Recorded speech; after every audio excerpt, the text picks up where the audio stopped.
warahmatullahi wabarakatuh.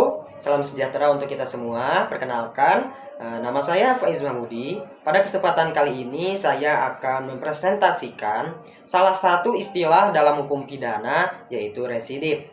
Nah, pada pembahasan kali ini saya akan membahas tentang definisi residip, jenis residip, penjatuhan sanksi menurut KUHP, dan contoh kasus. Nah, langsung saja kita menuju definisi residip.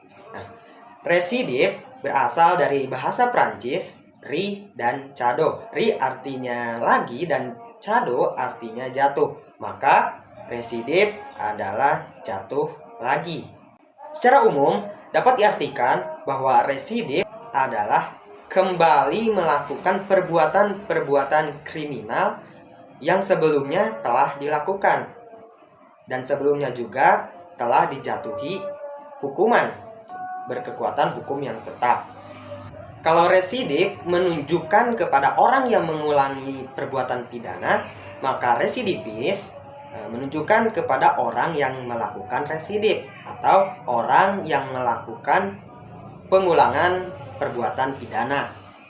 Dalam residip terdapat batasan jangka waktu tertentu yang menurut EY Kanter SH dan SR Sianturi SH, jangka waktu tertentu yang dimaksud adalah sejak setelah pidana tersebut dijalankan seluruhnya atau sebagian, atau sejak pidana tersebut dihapuskan seluruhnya, atau apabila kewajiban pidana tersebut belum daluarsa.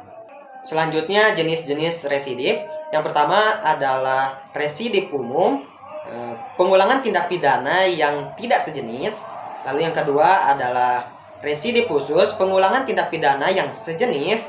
Dan yang ketiga adalah Tussenstelsel, pengulangan tindak pidana yang masuk ke dalam golongan tertentu yang telah diatur oleh undang-undang. Lalu dalam KUHP, jenis manakah yang dianut? Ya, yaitu jenis residip khusus, pengulangan tindak pidana yang sejenis. Dalam KUHP, residip dibedakan menjadi dua, yaitu residip kejahatan yang telah diatur dalam buku kedua KUHP, lalu residip pelanggaran yang telah diatur dalam buku ketiga KUHP. Dalam KUHP, residip diberikan pemberatan hukuman, pemberatan pidana berupa penambahan sepertiga hukuman dari ancaman maksimum tindakan pidana yang telah dilakukan. Contoh kasus John Refra alias John Kay. Kasus sebelumnya pada 27 Desember 2012, ia telah terbukti melakukan pembunuhan berencana dan dijerat pasal 340 junto pasal 55 KUHP dan divonis 16 tahun penjara. Pada 26 Desember 2019, ia telah dinyatakan bebas bersyarat. Tak berselang lama, tepatnya pada 20 Mei 2021, ia kembali melakukan pengulangan tindak pidana yang sama, yaitu pasal 340 junto pasal 55 KUHP. Jaksa penuntut umum mendakwanya 18 tahun penjara dan hakim memvonis 15 tahun penjara.